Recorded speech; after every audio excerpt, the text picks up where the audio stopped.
We call this thing Alive and Composing the Wonderful World of Innova, and please state your name for the record. Dylan Mattingly. I'm David Bloom. And this might be the first schizophrenic interview we've had in the series, because normally we just talk to one person at a time, but I see you're attached at the hip, signifying composer and conductor, is that right? That's right, yep. Okay, and you can each answer these questions in your own particular way from wherever you're coming from, and eventually we'll get around to music, but first of all I want to know what kind of pets you have and what they're called. I have no pets. I used to, when I was very little, I had a fish, and then the fish survived for about a month, and I was so excited that I got another fish, and the second fish ate the first one and then died, and I haven't had any pets since, to avoid bad luck. And how does this relate to your compositional life? Do you see any parallels?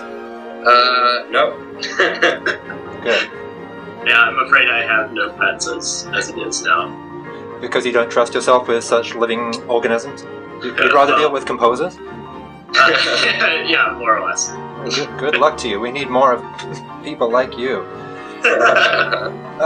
It seems you spend most of your life on this planet making music, but how would you spoil yourself if you had time to do so? Eating cheese. Expensive, good cheese. That's probably my greatest passion. Along with going to Hawaii. Is Hawaiian cheese a special delicacy in your life then? Maybe cheese in Hawaii would be better. I don't know about Hawaiian cheese. Right. I think I would spoil myself with Flight School. Flight School? Yeah, Wasn't that a horrible 3D movie or computer game or something? Or are you talking about the real thing? I'm talking about the real deal. Okay, but that's a temptation that you haven't succumbed to yet? That's right. All right, well, leave some pleasures until the last moment, I suppose. Instant gratification can come later. This is a question I ask of old people. If you weren't making music, what would you be doing as a career? But can you imagine? Yeah, astronaut is definitely my answer. I mean, I think my eyes are good enough, although I feel like maybe they let you do it with contacts now. But yeah, making music is my best approximation for being an astronaut. Right. Without going to space. Yeah, we were just talking about this the other day, and I kind of dislike this question, but I think related to the last question, I might be a pilot. Well, it seems you're both keen to leave this planet as early as possible. And does this explain your crush on Amelia Earhart? I think it does. Definitely in some ways. I mean, there's something metaphorical about it the same way, about someone pushing boundaries and doing something that nobody said could be done, but also there's something just sort of beautiful about the idea of being able to traverse such large distances, I would say. It also suggests the stream of stars in the title of an upcoming CD of yours is astronautical as well. Yes, right. Definitely. Yeah, the full quote is, there's a moment at night when we glimpse ourselves, our world, islanded in a stream of stars, pilgrims of mortality across eternal seas of space and time. Cool. Henry Beston, Cape Cod naturalist. All right, so you have time to read Cape Cod Naturalist as well? Sometimes. Now, there you are. You what's in the background there, and where are you currently sitting? Well, I am in my dorm room at Bard College. This is a room that's depicted from the outside on much of the publicity materials for Bard College, but the inside definitely not. It's a little more than a closet, but I have a collection of books and scores up there, and some contemporaneous posters behind David, some atlases around, and Bob Dylan over here, and there's the window. That was Annandale Hudson. Oh, I think he just froze. Are you there? Are you there? Oh, you there? I'm yeah. out. Okay. I knocked out the internet cord moving us around on our tour. Yeah, I think NASA and JPL have just finished this interview at this moment, and you may have to pick another career than astronaut. Unfortunately. Okay. So that pretty much sums up your life, except for the Hawaii and the cheese part. And you've had a long list of compositions that relate to not the East Coast, but where I think that you'll find the Atlantic Ocean, but more the Pacific. Are you bi-coastal? Yeah, I'm bi-coastal at this point, but I pretty much consider anywhere on the Pacific Ocean to be my home. I'm a huge Pacific Ocean fan, and I think it's another thing about vast distances. The Pacific Ocean is such a huge, crashing, monumental vastness that it's really exciting to be near.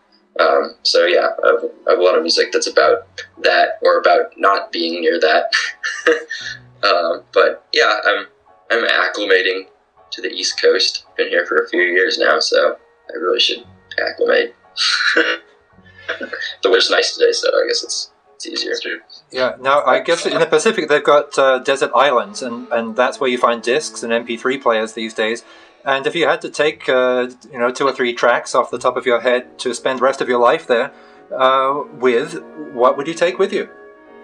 Okay, that's pretty easy for me. So tracks or albums? But I don't care. Nobody else can.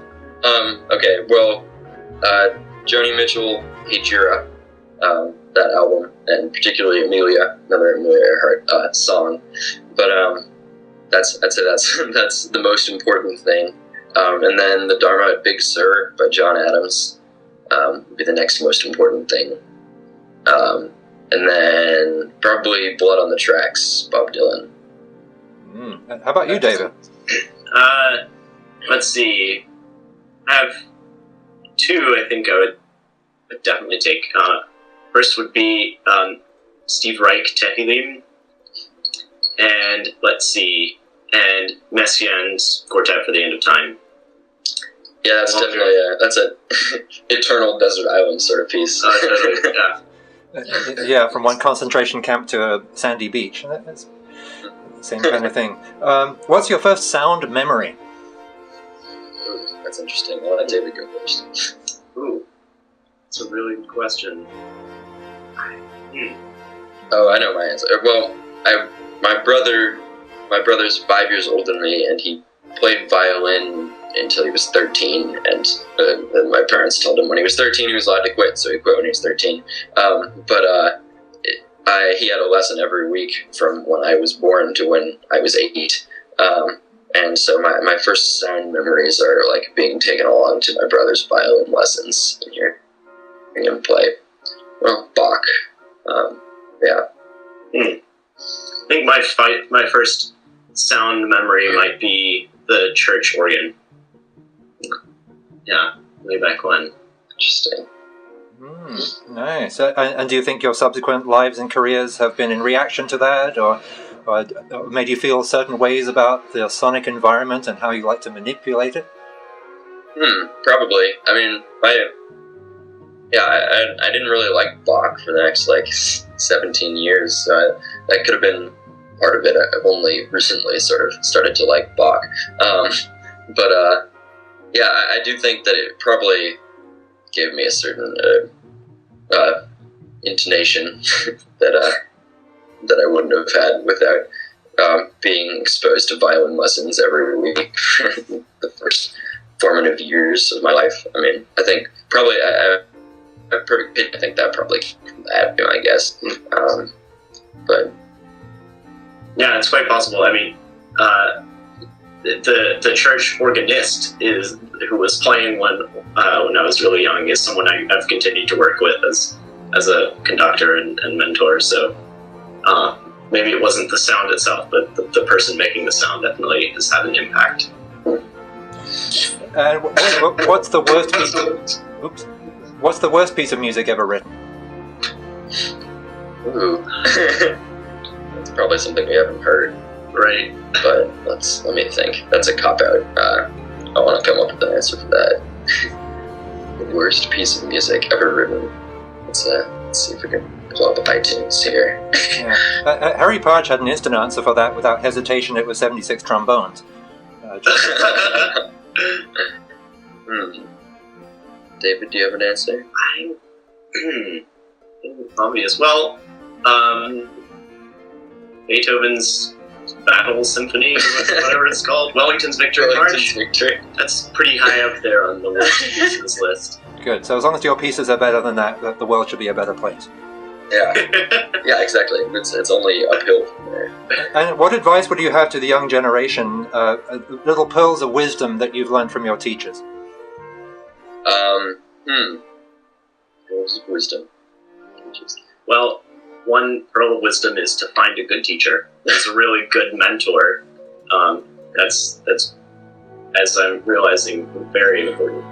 I'd say my best pearl of wisdom is that since music is about expressing the world and yourself, then you should make sure that you have things to express. And so make sure to experience life as much as possible so that you have something to write music about, rather than just writing music to write music about. Okay. Would you see, or would an outsider see any similarity between your personality traits and your music? Can we hear your hair, for instance? David, what do you think? I would say yes. Good. Yeah. I think the answer is pretty obviously yes. Yeah, I would certainly hope the answer is yes. I want to express myself as accurately. Well, accuracy is not important, but as totally as possible. Yeah, I mean, I think David's a composer too. I think you can hear his meticulousness in his music as well. I don't know if that's a compliment, but it is.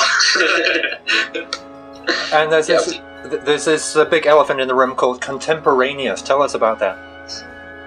So Contemporaneous is based here at Bard, where we are in this wonderful dorm room in the Dale on Hudson. And we are a large collective of about 40 members playing music of today, the most exciting music by living composers that describes who we are in the world today. Particularly, we're all young. I mean, I think you can still categorize us all as young. We're all under about 25, and we play the music, not only the music of our generation, but at least the music that sort of describes the world that we live in. So most of that is music written in the last few years. And tell me how such a new music ensemble sits in the college youth environment, where everyone else is playing thrash metal or Lady Gaga, or not sticking to music as a discipline, but you know, combining all art forms at the same time.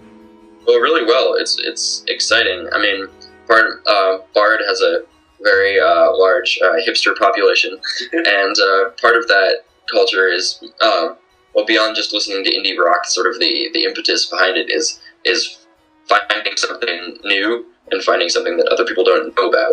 And so that's something that trends right in with new music. So the idea of creation and of presenting something that's never been heard before is something that's really exciting. And so we have a lot of buzz around campus. There are like 1,600 kids on campus, and our last show had about 200 people. So it's pretty high percentage. We're not officially a Bard ensemble. We're not the Bard New Music Ensemble. But we do find a really supportive community here at Bard, whether or not that's related to the hipster population.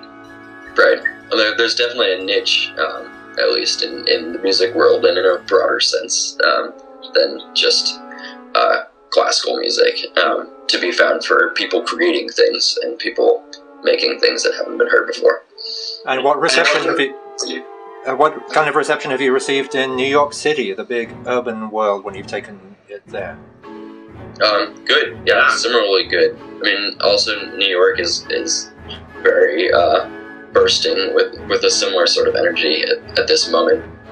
So being a composer in New York is really a supportive community right now. Right.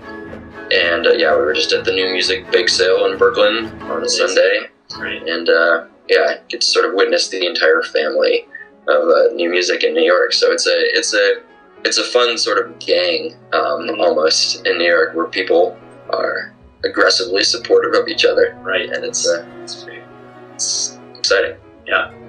Great. So tell us just very briefly about Stream of Stars, the album, and how you'd like to launch it in the world, and what kind of karmic feedback you're expecting to get.